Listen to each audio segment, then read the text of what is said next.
consciousness, the final frontier. These are the voyages into the universe between your ears. Our mission: to explore collective wisdom, seek out amazing secrets, and spread the message of personal potential.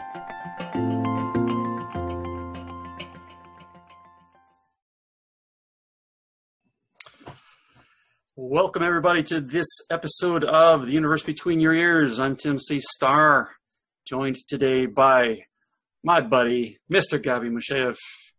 Hello to everyone. Good to be here again. Thanks, team. And we have a fun guest today who we've met once, right, in person. And yep. This girl has just a lot of positive energy and enthusiasm and a great smile. And I said, we got to get her on the show. So her name is Jamie King Hunt. Jamie's an entrepreneur, a mom, registered nurse, and soon to be author. You still working on the book, or is this old news? I'm still working on the book. Okay. Soon to be an author. Soon to be. Yeah. Passionate about inspiring others to live happy and healthy lives. She's the founder of Calm in the Chaos, a community for mothers practicing health and happiness. Jamie, welcome. Thank you for having me. Super excited. Thank you. Yeah. When I first heard the name of your, I guess at this point it's a Facebook group. It's a Facebook group, and I have a website I'm working on, trying to start kicking off like a local community here in San Diego. But yeah, it's just kind of the beginnings. Gotcha. So when I first heard that, I think you were questioning whether that was a good name. And I was like, oh no, that's a great name, especially for what you're trying to do, And I watched, this afternoon, a few of your videos that you do live. Mostly, do you do pre-recorded videos and then post them, or are you just doing strictly live? I've done a couple pre-recordeds, but mostly live. Okay. And one thing that struck me was that it was kind of a common theme where there was a lot of chaos going on, things happening. One that I watched, you're holding one of your daughters and you're talking to the camera, and she's looking behind you and she's grabbing the picture on the wall, and somebody came and took her from you. They saw what was about to happen. Yeah, but you're like focused and you keep going and you're not bothered. And I just thought, man, it's the perfect example of the title, Yeah. So talk to us a little bit about, what it is that you're trying. I know you're speaking directly to moms and maybe pre-moms. But fill in the gaps a little bit on what you're up to here. Sure. So I have two daughters, and I felt like, especially with my first daughter, there was so much support. I did everything. I did like the prenatal yoga. I did all the parenting classes, read like tons of books on labor and pregnancy and how to raise your children and all this stuff. And I'm just like constantly soaking up all this information. And finally, like 9 months after having my first daughter, I was like miserable. So just really angry all the time, lots of anxiety. I just didn't feel like myself. And it took a while, but it basically ended up being like I didn't take care of myself at all. And I was just putting all of my energy into my daughter and my family and trying to be like the perfect mom. And I think that there's a lot of pressure right now just with, social media, and just there's so much information, which is wonderful because we have all this information at our fingertips. But at the same time, it's impossible to follow it all because you just can't. And when you can't, you feel like a failure. And especially I was a working mom. So it's like, I want to, I have my career and I'm a mom and I'm a wife and I'm a friend and all these different things, but it's like, you can't be 100% of all of it. Right. And so, I just started taking care of myself and eating healthy and exercising and a lot of mindset stuff too. And just, I know you guys talk a lot about external happiness. And I really started focusing on the internal because I felt like when I was going through all this stuff, I put a lot of pressure on my husband to make me happy. And that's not really his job. And I felt like we were arguing a lot. And I was just like, well, if he really cared about me, he would, be prancing around and telling me how wonderful I was all the time. But anyways, don't do a lot of prancing. So anyways, and just talking to my friends and other moms, I felt like this is a really common theme. And so, I had another daughter, and this time around, I kind of like was aware of it more, and, just doing a lot of self exploration. And so I started Calming the Chaos, because I was like, I think this is really important information, and it's a lot about mindset, but it's also about, nutrition and exercise, relationships, and just everything that goes into kind of being healthy. Well, all those things go together, right? Nothing is a completely separate. Nothing is an island on its own, separated from the rest of our lives. Everything affects everything else. So it makes total sense to me. So but it took me a while to realize that. Oh, sorry. Go ahead. Yeah, no, I was just wondering. So you're saying there's some community now forming, right, around this young moms, right? And how do moms get signed up for this beautiful thing? Because I have a young mom who I would like to. Oh, perfect. Well, the best way to find me right now would probably be on my Facebook page, but I am in the next couple of days going to be launching my website, which is calmingthechaos.net. And I'm hoping to be posting events on there, and local events, and just trying to create this community online and in person. So. Wonderful. Yeah. We have a friend, and Tim and I are a mutual friend, right? Who we just celebrated. It was just a month ago. We celebrated the birth of our first baby in our community of friends. And we were watching this wonderful couple, going through this, and they had no family at all. I mean, there's nobody. They're all. I guess they're working here on assignments or whatever, and all their, the extended family is away. So, yeah, and so we had a wonderful, beautiful baby girl. And my thought was, immediately, okay, great, that's a great connection, absolutely. And so, what do you do when you get together, and what kind of activities do you guys engage? Well, I have to be honest, so it's just in the planning process, but this is what my vision is. Okay, so I actually haven't had an event yet. This is in the making. But it'll be even coffee meetups in the morning. I was thinking I live by Kate Sessions. I don't know if you guys know where that is. It's a huge hill. I'm this would be great to get all the moms together and do strollers up Kate Sessions Hill, and just, do some exercises outside, some inspirational, talks at the same time that we do this, a little, that kind of stuff. And then also cooking classes, crafty things, whatever. I mean, just getting people together and doing stuff, that we enjoy, and kind of focusing on the community and moms and all that. And also kids, right? Kids could be playing together. So of course, yes. Yeah. Play days and all. It makes it so much more fun to go through this with other moms and kids. It does. And I think there's a lot of transplants in the area too. So, I mean, my husband and I moved here 2 years ago. We don't have family or anybody. And, I met some people from the park, which was wonderful, but it's hard when you're doing it by yourself. I like the idea that it's not just getting together for the sake of socializing and getting together, but you're actually going to have a focus for your gatherings, that I have to believe is going to go a long way towards keeping it more cohesive and it's more fun to do something than it is just to show up and hang out. Exactly. And there are I feel like there are a lot of Mommy and Me and MOPS. I don't know if you guys have heard of that, but it's a lot. There is a focus on the moms, but there's a lot of focus on your children. And I think kids are important and wonderful. And obviously I love my children, but there's not a lot of focus on just moms and taking care of yourself. And so I kind of want to focus more on that versus the kids. So I don't know what you think about that as a parent.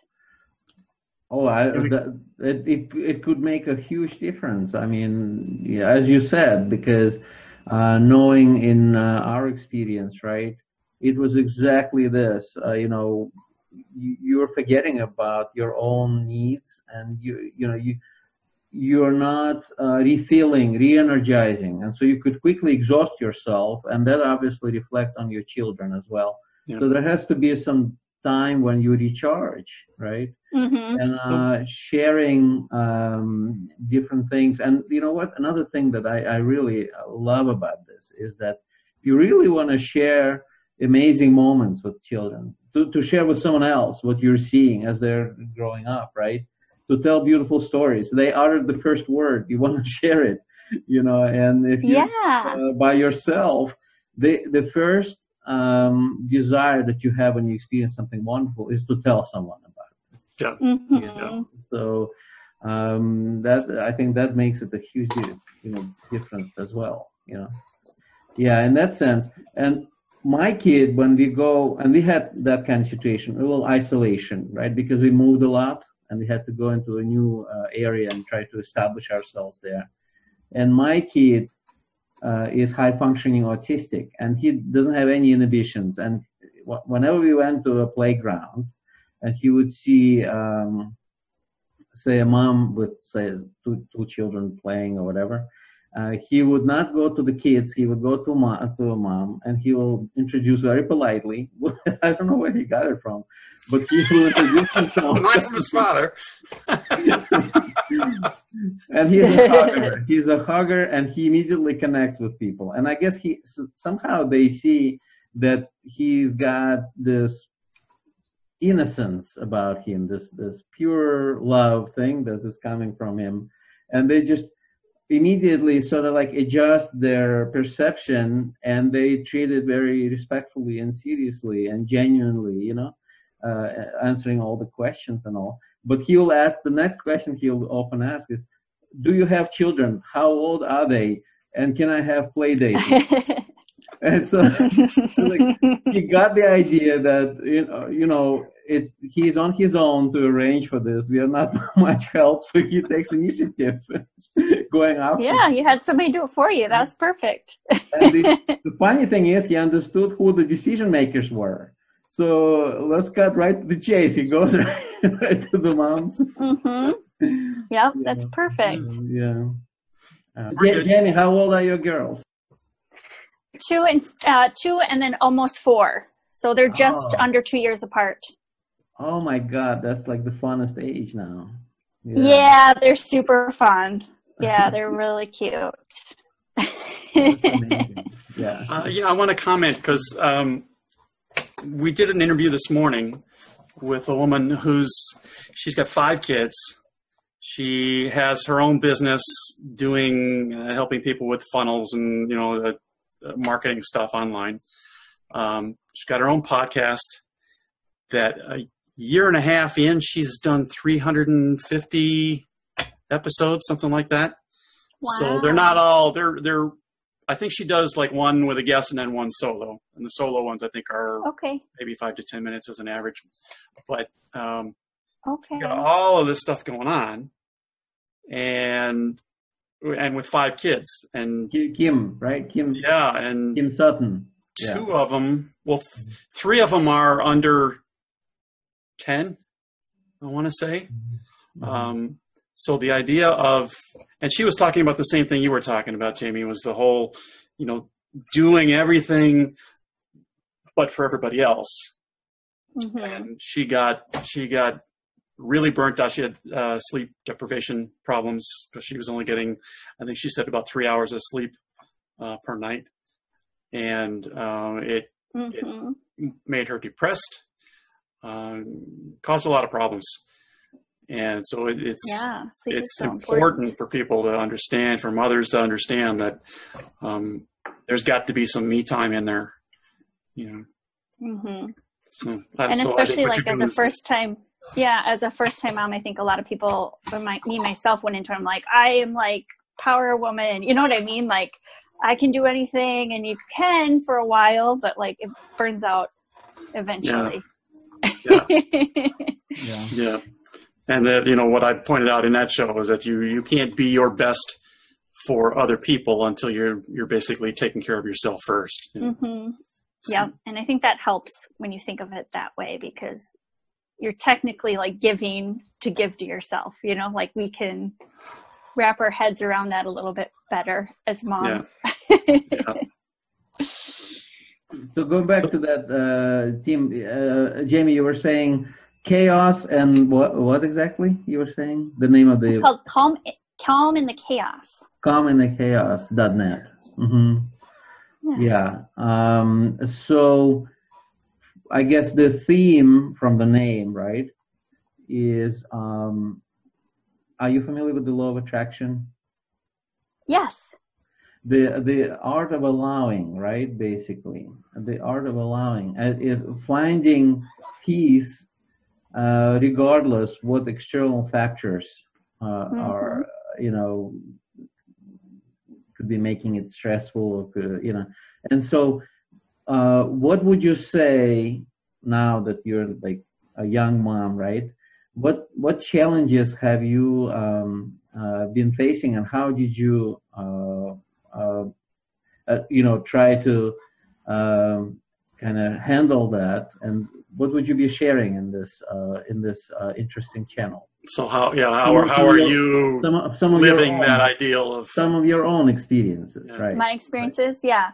So what I try to say too on Calm in the Chaos is that I'm not trying to tell you how to have a calm life, because I think with children you're going to have chaos, right? That's just the nature of having kids and working and all that kind of stuff. So to get your calm, I think really one of the best things is appreciating, like finding gratitude. I think that is like the number one thing that has helped me the most, is trying to focus on the things that are going right instead of things that are going wrong, because we just have a natural tendency to focus on what's going wrong.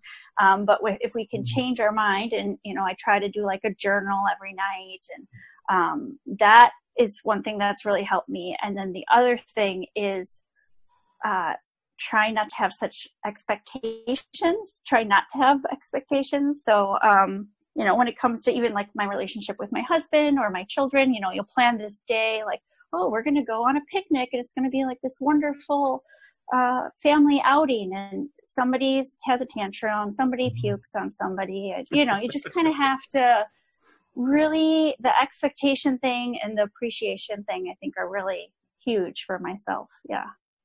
Right. The flow, let it flow. Planning, let me tell you, Friday, the planning starts for the weekend, and I'm thinking, oh my God, why does it have to be like a 5-bullet plan that we have to follow? And I'm thinking one thing goes wrong, and there's a risk that people will be disappointed. Yeah. And so I'm starting, and that has been happening now, that, well, what's the plan today or for tomorrow? Like, well, there are some ideas here. This could be that, we could do it, and then maybe we're going to go there, even only if we feel like it. And if we go there and we don't like it, we leave sooner, but the important thing, on the road to the first thing on our list, I'm starting to get them to think in these kind of terms that, we're just doing this, but it doesn't have to be. We could always change our mind, and we could just decide if we see something more exciting, we could just go and flow with it. And I want you to be ready for it. Don't be disappointed. Don't be disappointed. If you come to a zoo and there's no parking, right?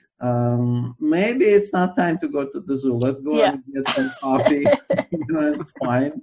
And hit maybe like a water park, or like change. And that's the exciting thing, the unpredictability. But one thing I promise them is that, look, we're not gonna have no fun. We're gonna be open to all kinds of fun, but it's just not gonna be what you want. What you think you want. And be open to opportunities, be open to surprises, right? It's a learned thing. You know, many people want to have like very well defined, definitive like things that we're gonna do today. For example, that's in my family, and I'm kind of like on the other side. I don't do plans. We had an interesting podcast about this guy who did morning routines. Remember that one? Yep. Mm-hmm. So the guy is coming up. Actually, he collects morning routines from different people, interviewing them. Oh, cool! Yeah, I like that. And publishing morning routines, right? Oh, cool. And we had an interesting collision because I was like, I don't know, why do you need to have a routine to begin with? Sounds like a plan that could break and you're going to get disappointed. Whatever, team is laughing. But in the end, and I think that list got published. It's got 100 items or something. Mm-hmm. So, that's cool. Yeah. But maybe the difference between that, like a morning routine, is that you, like, it's kind of just yourself, really. Whereas, like, the outings, you're with a group, and it depends a lot about, like, what's going on the outside. Yeah, that's a little different. Yeah. But I mean, it could be applicable. I mean, if you, oh my God, I didn't have my glass of water, and I didn't eat this carrot or banana, like I always do, the end of the world, right? Yeah. Oh, then the whole day goes wrong, right? I didn't do this. Yeah, or your kid wakes up before you do, and you have to attend to them instead of yourself. That doesn't happen in the real world, does it? So, it all comes down to being open to accept and love the moment, right? The reality as it happens, right? To be present. It's true. Yeah. Well, it's how you think about things, right? It's your perspective on stuff. And one of the videos that I watched that you did was with your jar of jelly beans. Mm-hmm. And, it's so good because you're basically pointing out that each jelly bean represents, a moment in your day. And some of them are great. Some of them are not so great. You don't like them at all. And others are somewhere in the middle, right? Maybe you're okay with the flavor. You can take it or leave it. But overall, if you look at all of these moments combined, it was a pretty good day. Mm-hmm. But you can also look at it and go, it was a pretty good day, but there's those terrible moments in here. If that's what you want to focus on, then, you're going to kind of lead yourself to being unhappy. Yep. Your perception is your reality. Yeah. That's such a simple, but so profound statement because it is really, really simple truth. Mm-hmm. And we all, we get into these discussions all over throughout your life. You're talking with somebody and you have a different view on something. And so you start the back and forth and you're really both you're each trying to convince the other one that they should see it your way. And the reality is we're both right. Whatever we believe is true for us. It's just not necessarily true for anybody else. Mm-hmm. And so that's been, I don't know if I want to say it's a lesson that I've learned recently, but it's kind of a realization that it's kind of making it easier, at least for me, to just allow people to, you be you, go do it, have fun. Mm-hmm. If it works for you, great. That's a very interesting point you're making, Tim, because the same thing applies to our relating to our children. Mm-hmm. Coming from the environment, I'm a product of a baby boomer family, right? Where disciplining and deserving your things, were just the way that they were brought up themselves. And there's a lot of teaching. There are a lot of speaking, teaching morals and all that, values. And, when we were growing up, there wasn't any bread available or whatever. Well, they were like post-war generation, in Soviet Union, right? That growing up after war or whatever. So all this, but today, I think the way parents relate to children, it's the same way, allowing them to be, not trying to treat them as lesser adults, trying to treat them as equals, but at the same time maintaining this role of guarding them and directing them and maybe showing them interesting examples and teaching them and all that you need to do. But the most important thing is protecting them, right? Protecting them, whatever, without implying that you're smarter or more like you know better, all this. How do you do that? That's a kind of interesting thing. I got a feeling for it when when David was born, and I got this book, The Awakened Family, which I recommend to your audience as well. This Dr. Shefali, forget the last name, but Shefali got stuck in my mind. Shefali is the first name, and I just don't remember something Zabari, I think. Shefali Zabari, I think. She wrote this book, and she gives examples of how the same conversation could take place when it's programming your child, and then later results in some negative impacts, for them finding fulfillment in life, feeling, whole and feeling happy and not feeling that they need to deserve anything to be happy or to be something for somebody else or seeking approval, to avoid all this programming and to allow them to grow up,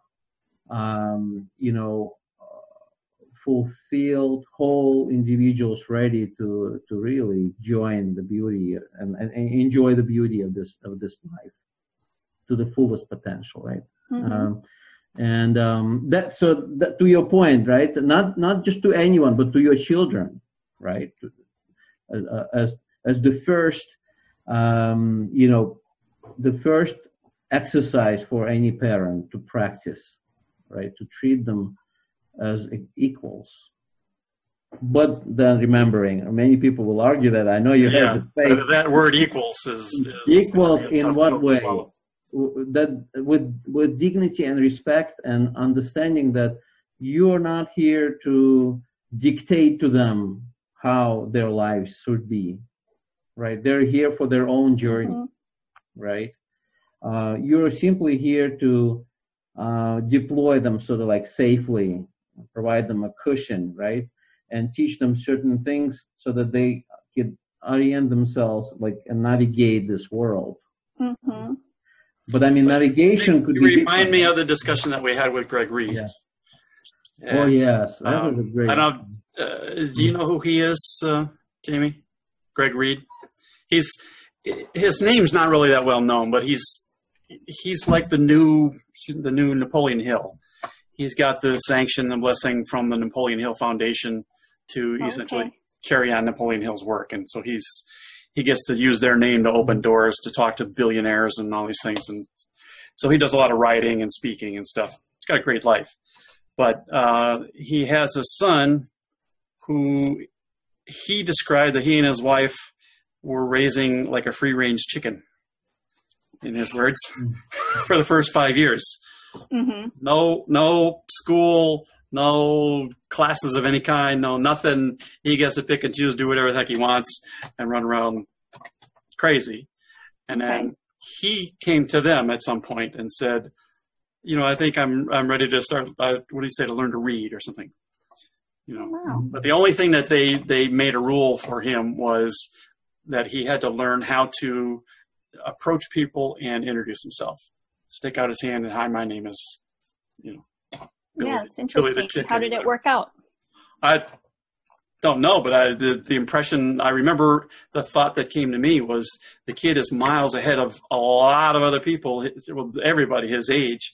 If he's comfortable with just doing that, approaching somebody and introducing himself.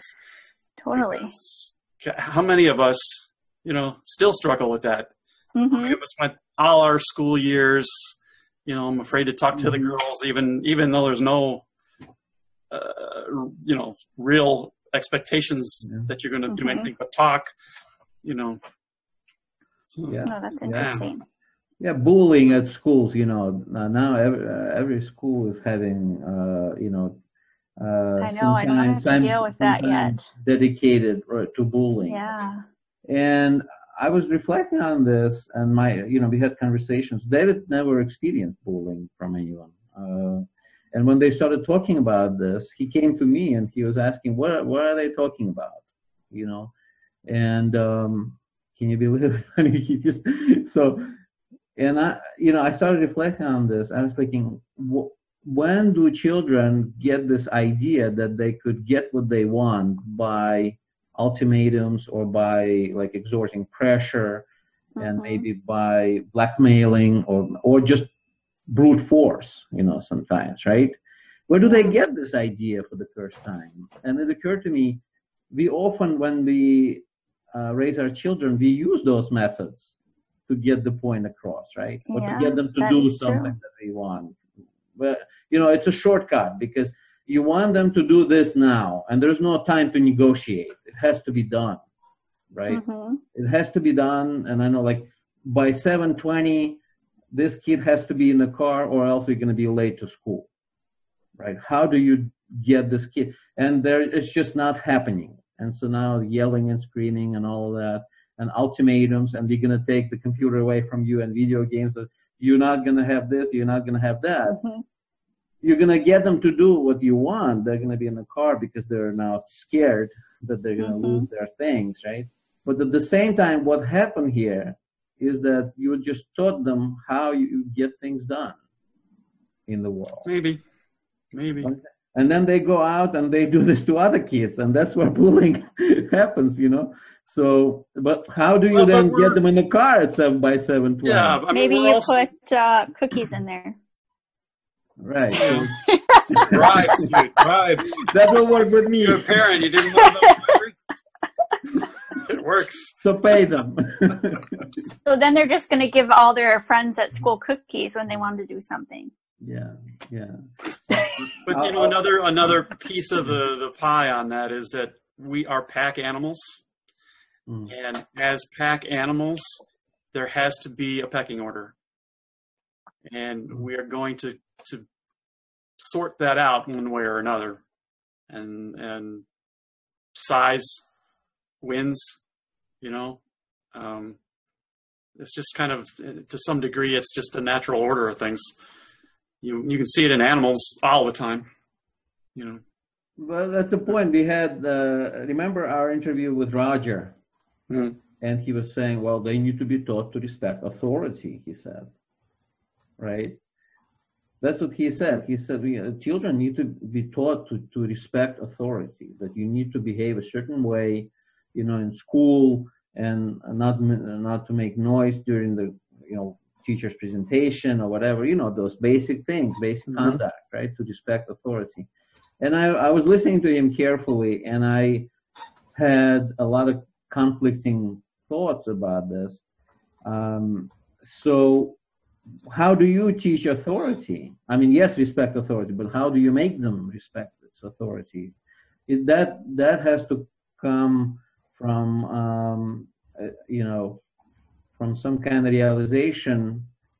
Well, it has to be done in such a way that you don't damage them. How do you teach this without putting the program of respecting authority? Because what does that mean, to respect authority? Because then they grow up respecting authority and not being able to be individuals and not being able to speak up when they need to. Well, but you're going to the extreme. No. It all matters. It all matters because this is the time that could be lost. You have to put the right things, put the right thinking in place, or else they're going to grow up and it's hard to But just teaching somebody to respect authority does not mean that they are going to grow up and be afraid. Well, how you teach it will make it. And also, if you teach them to not respect authority, there's like a line for that too. Like you don't want them to be running around with their pants off at school either, right? Right. So the respect for authority, where should it come from? From the fear of authority?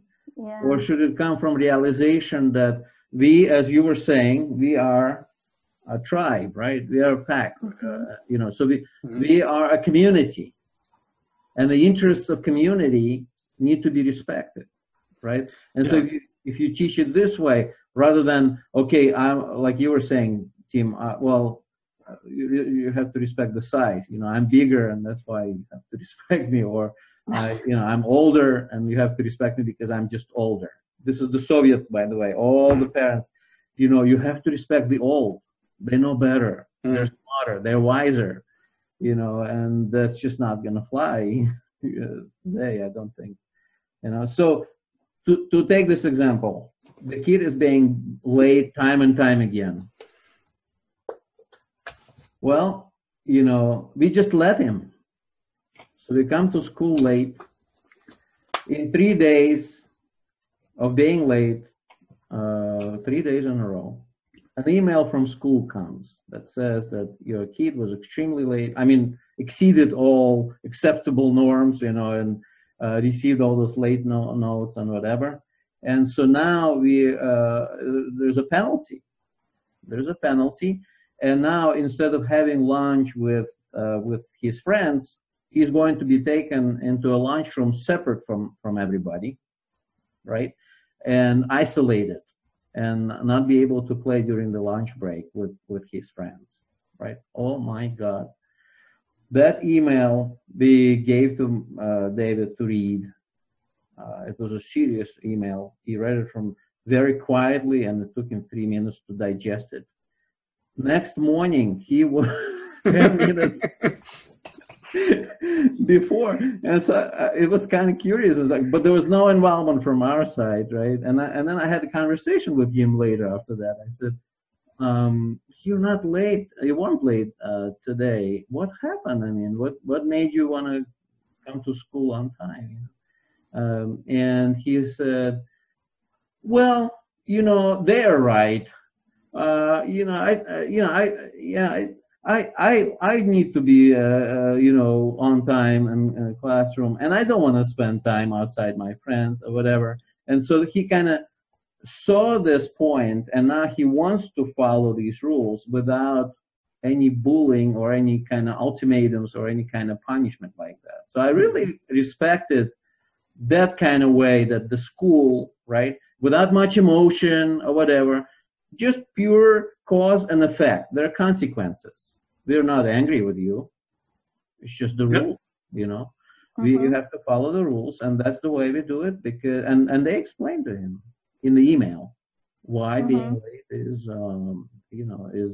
distracting the classroom and all that stuff. So Gabi's going to come to one of your gatherings, and he's going to lead a class. It's going to be you're going to lead a class. Yeah. We're not even asking, Gabi. We're just sending you out there. Well, if I do, I'll come with my kids. Yeah, all ages are welcome. All right, so let's get back to our guest here a little bit. One of the things that in the questions that we ask to be a guest is, is there something in particular that you really feel a need that you want to talk about? And you were highlighting this idea of choices and perspective, I think. So, do you remember that? Just am I making it up on you? No, I remember that. Yes. Do you want to?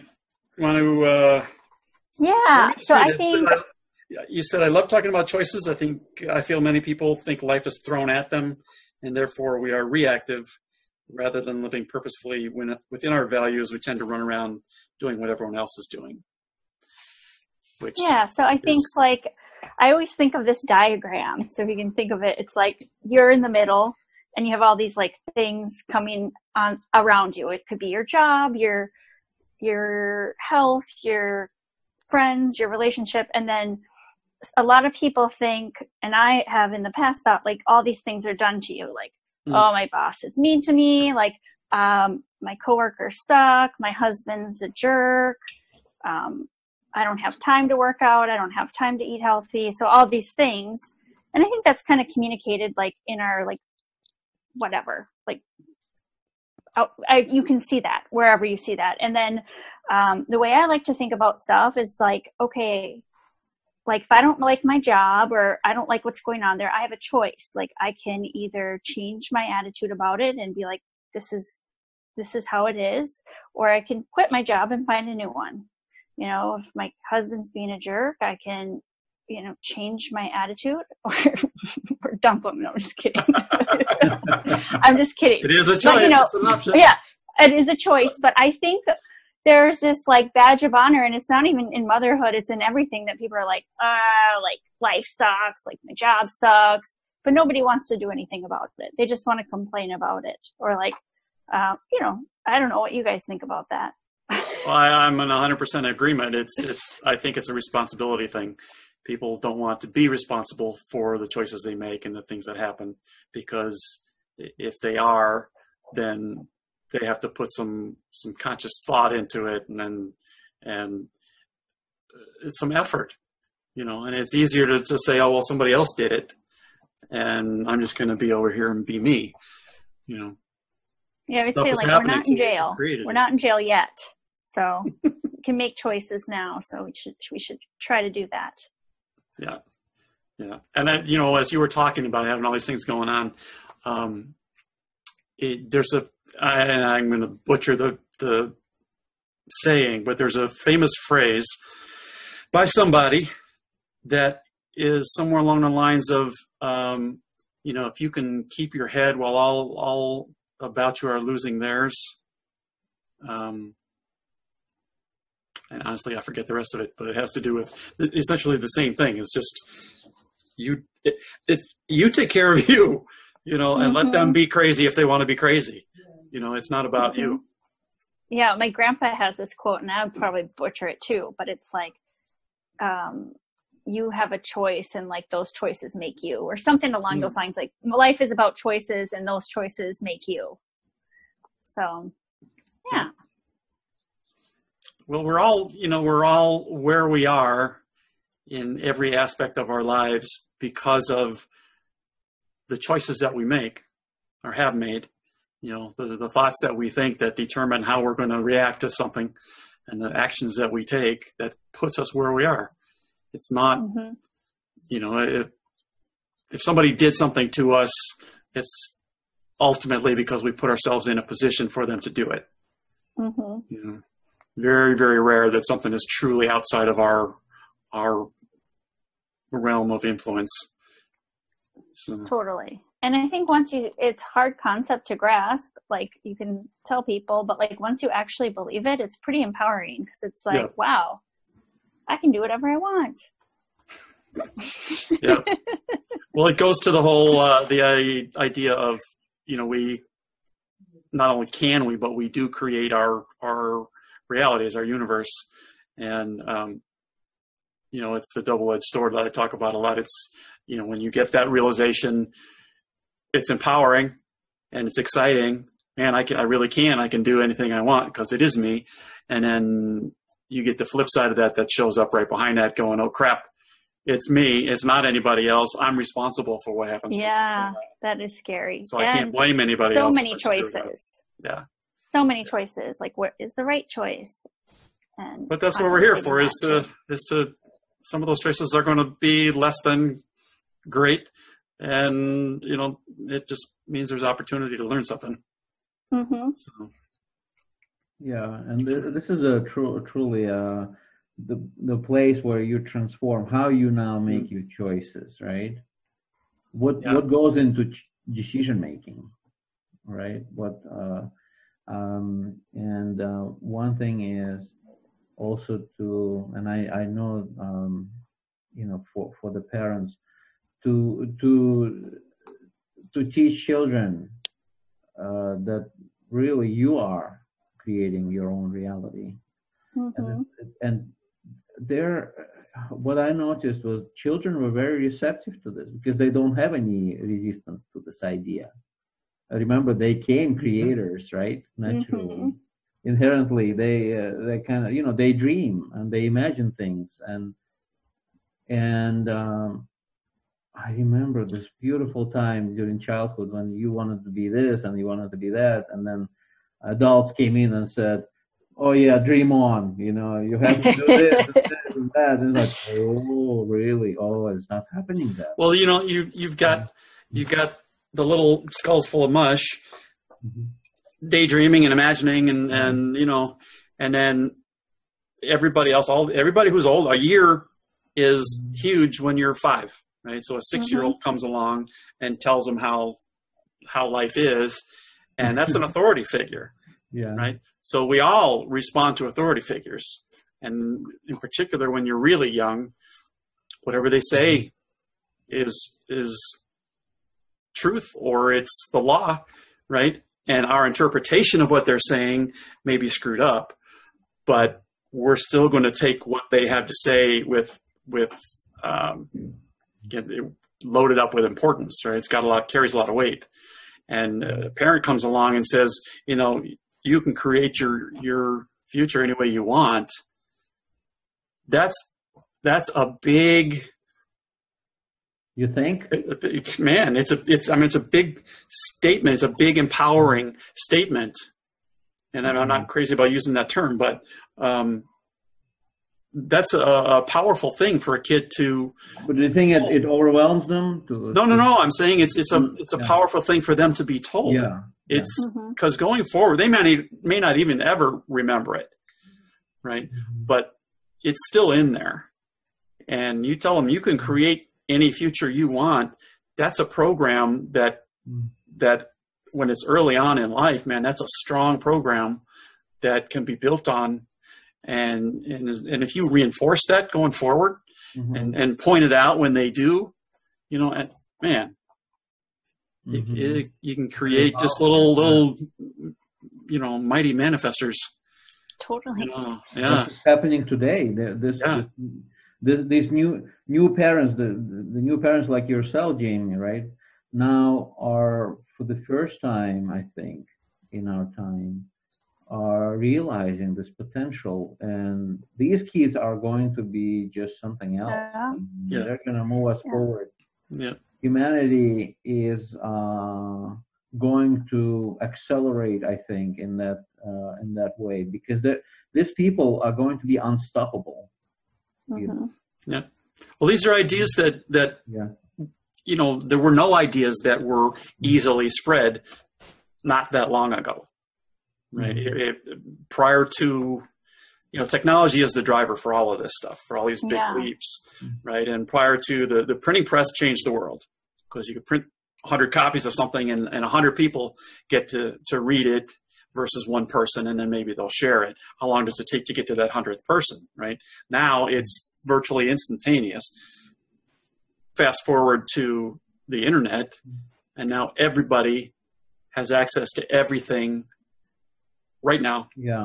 And there's no lag time. So no, it's information is out there, and man, you're off and running.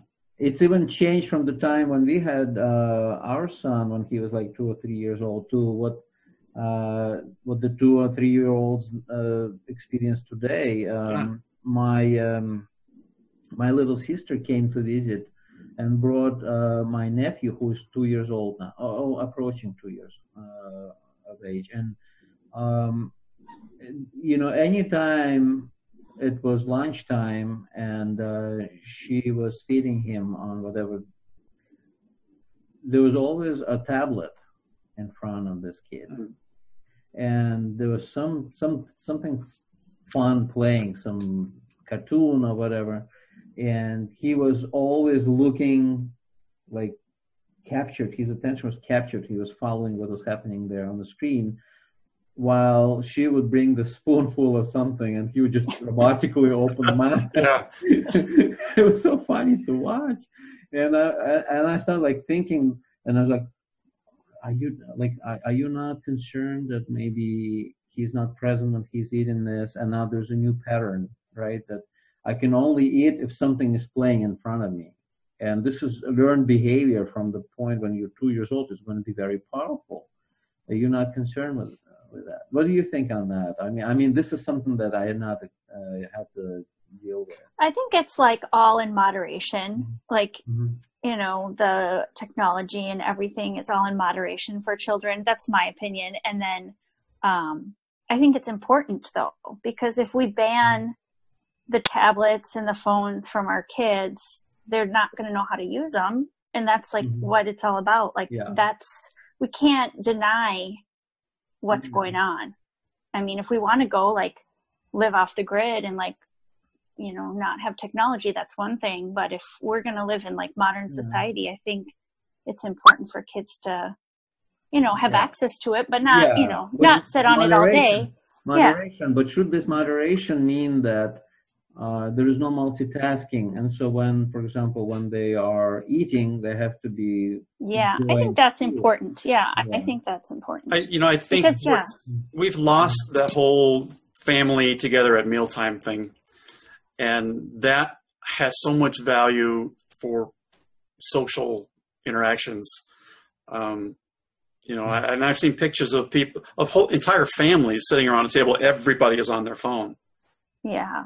And that to me, that's sad. It is. It's like everybody's on their phone communicating what they're doing to like everybody on the internet rather than being present and being like, wow, this meal's amazing, and talking about it. We're like Instagramming it. Hi, this is Tim Starr. Thanks for joining me and Gabi on the universe between your ears. We really appreciate you taking the time to hang out with us for a little while. And we'd like to see you again. So be sure to subscribe wherever it is you're consuming the podcast from, whether it's YouTube or Stitcher or iTunes or whatever the hell else is out there. We want to see you again. We also want to hear from you. So let us know what you think of each episode. Let us know if you got an idea for a future episode that you think would be just killer. Absolutely, let us know. All right? Thanks again, and we will see you next time around.